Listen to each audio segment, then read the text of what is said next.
आज के इस हिंदी शिक्षण कार्यक्रम में आप सभी का स्वागत है। मैं आप लोगों के सामने 10वीं कक्षा के हिंदी किताब के अनमोल वाणी के तुलसीदास जी के दोहे को प्रस्तुत करने जा रहा हूँ। तो इस दोहे को जानने से पहले आइए इसके रचयिता तुलसीदास जी के बारे में कुछ जानकारी प्राप्त करें। बच्चों, आइए अब हम इस पद के रचयिता तुलसीदास जी के बारे में कुछ जानकारी प्राप्त करें। हिंदी साहित्य के भक्ति काल में गोस्वामी तुलसीदास का स्थान सर्वोपरि है। तुलसीदास का जन्म सन 1532 में भाद्र शुक्ल एकादशी मंगलवार को हुआ। उनके पिता का नाम आत्माराम और माता का नाम हुलसी था।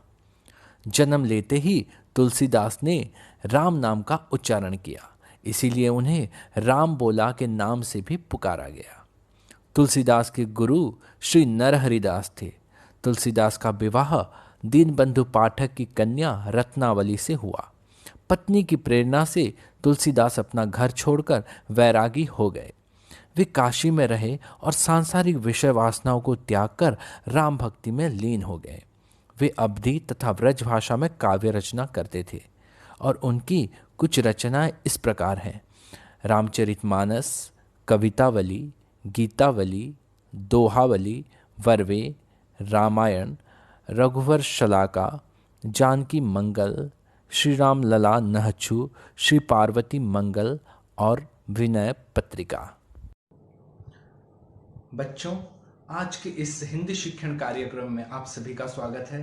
तो आज हम पढ़ने जा रहे हैं तुलसीदास जी के दोहे। तो आइए इसके प्रथम दोहे की आवृत्ति करते हैं। तुलसी मीठे वचन ते सुख उपजत चहु और। तुलसी मीठे वचन ते सुख उपजत चहु और, वसीकरण यह मंत्र है परिहरु वचन कठोर। तो आइए इस दोहे को समझने से पहले इसके शब्दार्थ को जान लें। मीठे अर्थात मधुर, ते अर्थात से, उपजत अर्थात उपजना या बाहर आना, चहु और अर्थात चारों ओर, वशीकरण या अर्थात अपने को अधीन में कर लेना, किसी को भी अधीन में कर लेना, मंत्र अर्थात प्रभावी शब्द, परिहरु अर्थात त्यागना, कठोर अर्थात कठिन, कड़ा कुछ भी कह सकते हैं, सख्त। तो आइए इसके दोहे पर अभी जाते हैं। तुलसी मीठे वचन ते।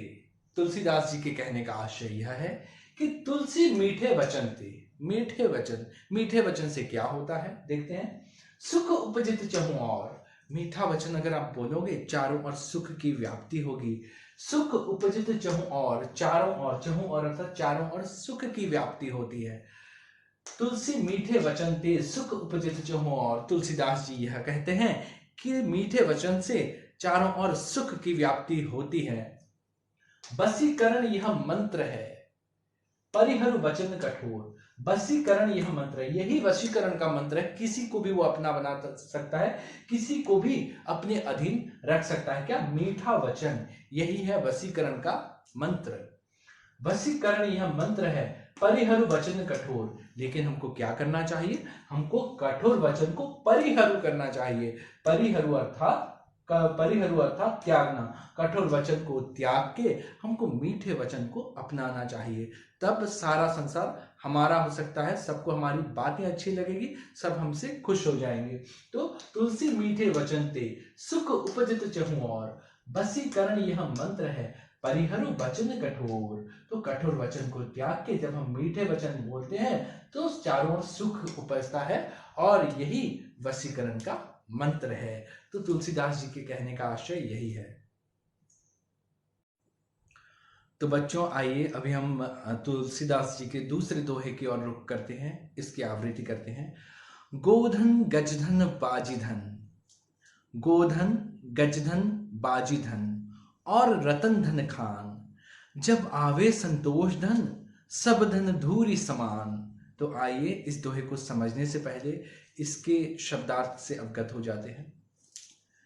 गोधन अर्थात गाय रूपी धन, गजधन अर्थात हाथी रूपी धन, बाजी धन अर्थात घोड़ा रूपी धन, खान अर्थात भंडार आवे अर्थात आता है, संतोष धन अर्थात संतोष रूपक धन, धूरी अर्थात धूल, समान अर्थात बराबर। तो पहले आप लोग ये जान लो कि गोधन, गजधन और बाजीधन क्या है। गोधन अर्थात गाय रूपी धन, गजधन अर्थात हाथी रूपी धन, बाजीधन अर्थात घोड़ा रूपी धन। तो आप लोग बोलेंगे कि ये धन कैसा है। तो क्या है कि आजकल जिसके पास जितना सोना है, जितना पैसा है, हम उसको धनी कहते हैं। लेकिन पहले के जमाने में क्या होता था, जिसके पास जितना गाय होता था, जिसके पास जितना हाथी होता था, जिसके पास जितने घोड़े होते थे, वो राजा तथा वह व्यक्ति ज्यादा धनी कहलाता था। तो इसीलिए तुलसीदास ने यहां कहा है कि देखिए, गोधन, गजधन, बाजीधन और रतन धन खान। उन्होंने और एक धन की बात यहां कही है, रतन धन। रतन धन का अर्थात होता है रत्न, मोती, हीरे, सोने, जवाहरात, ये सब। तो गोधन, गजधन, बाजीधन, गाय रूपी धन, हाथी रूपी धन, घोड़ा रूपी धन तथा रतन धन अर्थात सोना चांदी, ये सब, ये इसका खान। जब आवे संतोष धन, सब धन धूरी समान। तो इन सब धन से तुलसीदास ने संतोष धन को श्रेष्ठ माना है। अर्थात संतोष धन अर्थात आपके पास जितनी संपत्ति है, कम हो ज्यादा हो, जितना भी हो, अगर आप उतनी संपत्ति में संतुष्ट हैं तो ये सबसे अच्छा है। अर्थात जब आवे संतोष धन, जब अगर तो आपके पास संतोष रूपक धन है तो सब धन धूरी समान। तो ये सारे धन जो है ये धूल के बराबर माने जाते हैं। तुलसीदास के कहने का आशय यह है। बच्चों, यह है तुलसीदास जी का अंतिम यानी तीसरा दोहा। तो आइए इसकी आवृत्ति करते हैं। रोसना रसना खोलिए, रोसना रसना खोलिए, वरु खोलियो तरवारी, सुनत मधुर परिणाम हित, बोलियो वचन विचारी। तो दोहे को समझने से पहले इसके शब्दार्थ को देख लेते हैं। रोष अर्थात गुस्सा, रसना अर्थात जीव, खोलना अर्थात बोलना, बरु अर्थात बल की, तरवारी अर्थात तलवार, परिणाम अर्थात परिणाम, हित अर्थात मंगल, विचार अर्थात सोच समझकर, विचार कर, इसको विचार कहा जाता है। तो इसके दोहे को अभी देखते हैं, समझते हैं। तुलसीदास जी क्या कहते हैं, देखते हैं। रोसना रसना खोलिए। तुलसीदास ये कहते हैं कि रोसना रसना खोलिए। रसना का अर्थ होता है जीव, रोस का अर्थ है गुस्सा। गुस्से के वक्त अपना मुंह अर्थात जीभ आप मत खोलिए। क्यों नहीं खोलना चाहिए? रोसना रसना खोलिए, वरु खोलियो तरवारी। इससे अच्छा है आप तलवार निकाल लीजिए, क्योंकि तलवार से भी ज्यादा घातक आपका जीभ होता है, आपका मुख होता है। आप जो बोलते हैं ये और वापस नहीं आ सकता। तो गुस्से में हम इधर उधर की बातें बोलते हैं, हमको विचार करने की शक्ति उस समय नहीं रहती। तो रोसना रसना खोलिए, वरु खोलियो तरवारी, सुनत मधुर परिणाम हित। तुलसीदास जी यह कहना चाहते हैं कि सुनत मधुर परिणाम हित। आप लोग सुन लीजिए, मधुर परिणाम हित, जो सबके लिए अच्छा होता है। बोलियो वचन विचारी, विचार कर जो वचन हम बोलते हैं, मतलब कुछ बोलने से पहले सोच विचार के बोलना पड़ता है। तो बोलियो वचन विचारी, जो वचन आप बोल रहे हैं वो विचार कर यानी सोच समझकर बोलिए। उससे क्या होगा? मधुर परिणाम अर्थात हित होगा, सबका हित होगा, उसका परिणाम भी सबके लिए अच्छा ही होगा।